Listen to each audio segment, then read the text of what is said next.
రామమందిర ప్రారంభోత్సవాన్ని భారతీయ జనతా పార్టీ బీజేపీకి మద్దతు ఇచ్చే ఆర్ఎస్ఎస్ పరివారం దీన్ని క్లియర్గా ఆధ్యాత్మిక కార్యక్రమంలాగా కాకుండా రాజకీయ కార్యక్రమంలాగా మార్చేశారు.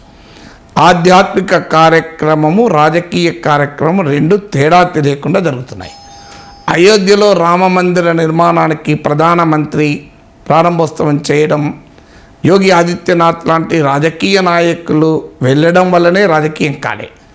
ఈ కార్యక్రమాన్ని ఆసరాగా తీసుకొని ఊరూరా వాడా తిరుగుతూ బీజేపీ రాజకీయ ప్రచారాన్ని చేస్తున్నారు.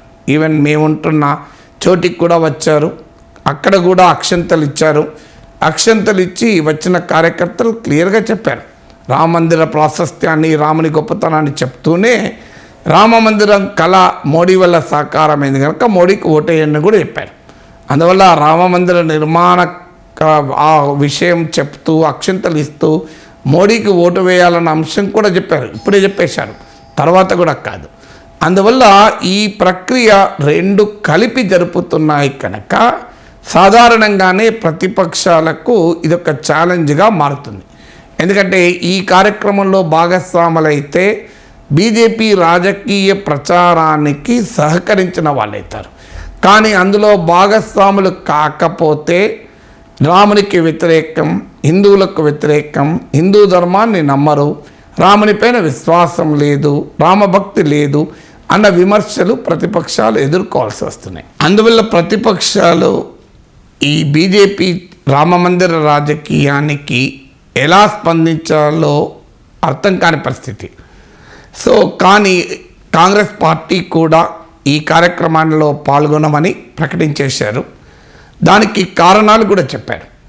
మొదటి కారణం చెప్పింది దీన్ని ఒక పొలిటికల్ ప్రాజెక్టుగా మార్చారు కనుక మేము పాల్గొనము. దాంతోపాటు ఇది నిర్మాణం కూడా పూర్తి కాలేదు. పొలిటికల్ ప్రాజెక్టుగా మార్చారన్న దానికి రెండు కారణాలు చెప్పారు. ఒకటి, నరేంద్ర మోడీ ప్రారంభిస్తున్నాడు, ఉత్తరప్రదేశ్ ముఖ్యమంత్రి యోగి ఆదిత్యనాథ్ దీని ఒక బీజేపీ కార్యక్రమంగా మార్చేస్తున్నారు అనేది మొదటి విమర్శ.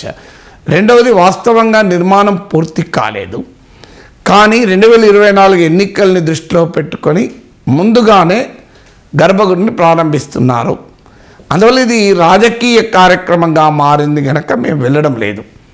రామ మందిరానికి వెళ్ళకూడదని కాదు, రాముని పైన భక్తి లేదని కాదు. అందుకే కర్ణాటక ముఖ్యమంత్రి ప్రకటించాడు కూడా, ఈ నెల 22న రాష్ట్ర వ్యాప్తంగా కాంగ్రెస్ కార్యకర్తలు రామ మందిరాల్లో పూజలు కూడా చేస్తారు ప్రత్యేకంగా అని కూడా ప్రకటించాడు. తర్వాత తాను రామ మందిరానికి వెళ్తాను, శ్రీరాముల వారి దర్శనానికి అని కూడా చెప్పాడు. వాస్తవంగా ఈ మొత్తం అయోధ్య వివాద హిస్టరీ చూస్తే 3 సందర్భాలు చాలా కీలకం.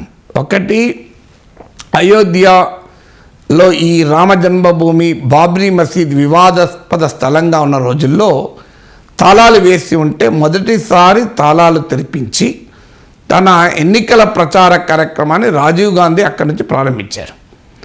ఆ తర్వాత లోపల పూజలు చేసుకునే అవకాశం కూడా కాంగ్రెస్ ప్రభుత్వ హయాంలోనే జరిగింది. తర్వాత ఈ డిస్ప్యూటెడ్ స్ట్రక్చర్ బాబ్రీ మసీద్ కూల్చివేసిన ఘటన కూడా కాంగ్రెస్ ప్రభుత్వం ఉండగానే జరిగింది. అందువల్ల ఈ 3 కీలకమైన ఘట్టాలకు కూడా కాంగ్రెస్ ప్రభుత్వం అధికారంలో ఉండగానే జరిగాయి. కానీ అవి గతంలో ఈ విషయాలు కూడా చెప్పాను. ఆ రకంగా సాఫ్ట్ హిందుత్వాతో ఎన్నికల్లో గెలవాలి అనే ప్రయత్నం కూడా కాంగ్రెస్ చేసింది.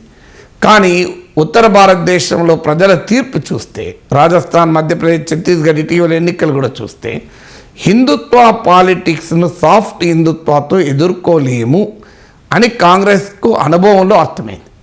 అందుకే ఈసారి రామమందిర ప్రారంభానికి మేము వెళ్ళము, ఇది రాజకీయ కార్యక్రమంగా చేస్తున్నారు అని స్పష్టమైన నిర్ణయం కాంగ్రెస్ పార్టీ తీసుకోగలిగింది.